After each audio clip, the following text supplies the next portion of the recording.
with that being said, I'm going to start with my favorite, my number one relevant rookie wide receiver for this class. And I have Ja'Marr Chase, wide receiver out of LSU.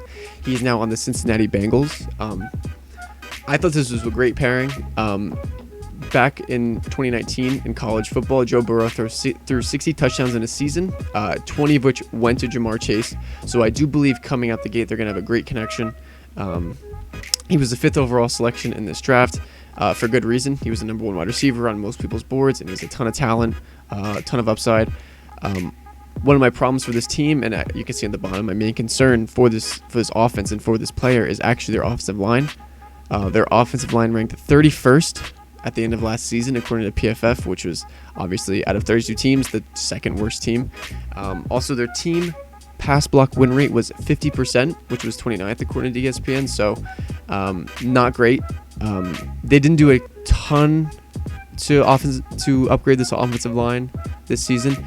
They have Jonah Williams returning. He's going to slowly get better as a player, who was a first-round selection in the 2019 draft. They also drafted 2 linemen in the top 4 rounds, and Jackson Carman in the 2nd, and Devonte Smith in the 4th.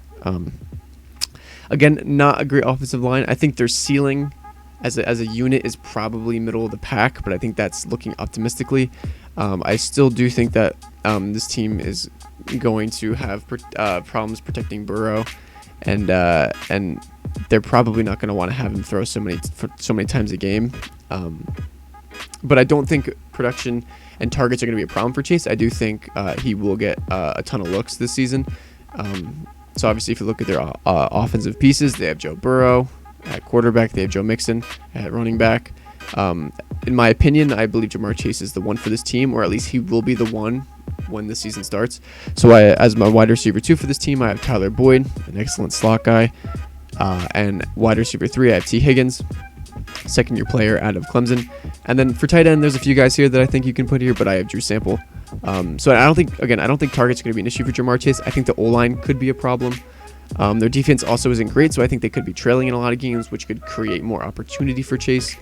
My only problem is for Burrow, and I'm not sure he won't last the whole season playing the way they did last season. I hope they can change their offense a little bit, make it more quick hitting.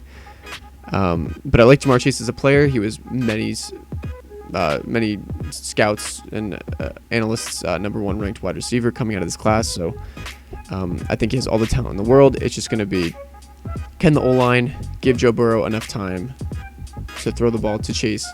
We'll see. But as far as right now, I do have Ja'Marr Chase as my number 1 fantasy wide receiver as a rookie.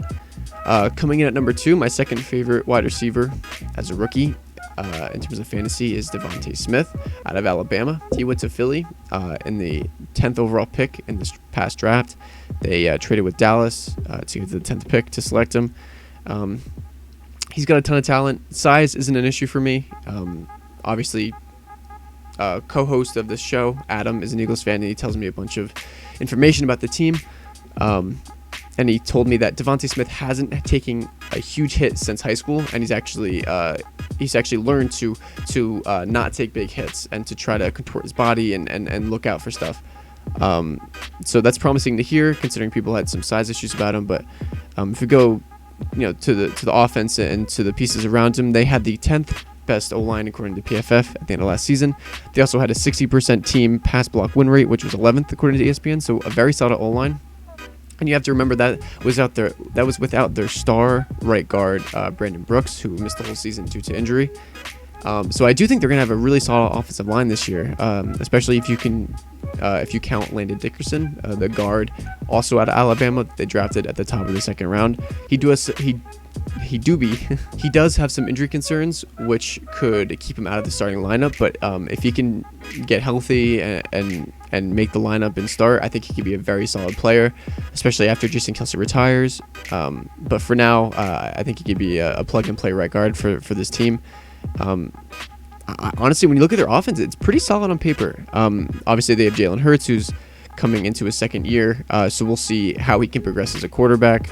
Learning a new system, it might be a little rough for Hurts coming into it, but they also have Miles Sanders and a few other running backs here, like newly signed running back Kerryon Johnson from Detroit. According to their depth chart, Devonte Smith is a starting slot receiver, which I could actually see him playing. So, but I also see him as a wide receiver 1. Wide receiver 2, I have as Jalen Reagor. And wide receiver 3, I have Travis Fulgum, who was benched after showing a ton of promise last season. I think that was more due to the coaching staff's inabilities and trying to play the older guys on bigger contracts to get the most out of paying these players. But I think Fulgum is very solid, and I think he could have a decent fantasy season this year. And even if not that, he could just be a solid contributor. Also, I have starting tight end as Dallas Goddard, because I do believe that Zach Ertz will not be on the team by the time that the season rolls around. So a ton of good players here, which could actually help Devonte Smith and maybe not have him get double covered or have as many looks from the defense as maybe other players on this list. But again, my main concern is actually going to be Jalen Hurts in the new system. They hired head coach Nick Sirianni from the Colts, so it might be a little bit of a rough start for this team because it's a rookie head coach. Still not a completely full. I guess normal off season, you could say, so it could be a little bit worse, a little bit of a tough start for this team. Also, their team production, I'm not sure how this team's going to play. Most people project them to be in the cellar of the NFC East, and this is a weak NFC East, and I actually agree with that. So we'll see what happens with this team. They might just be overall kind of unimpressive. They might play some teams close. I could definitely see that because their defense, as I'm looking right here, is actually pretty solid all around. Their D-line's always been a strength for their team, and that's always, the key to having a solid defense is pressure and stopping the run. So I think they could actually keep games close, and this might actually limit Devonte Smith's production. But as a player, I think he's got all the upside in the world. One of the best route runners in the draft. And I have him as my second favorite fantasy rookie wide receiver.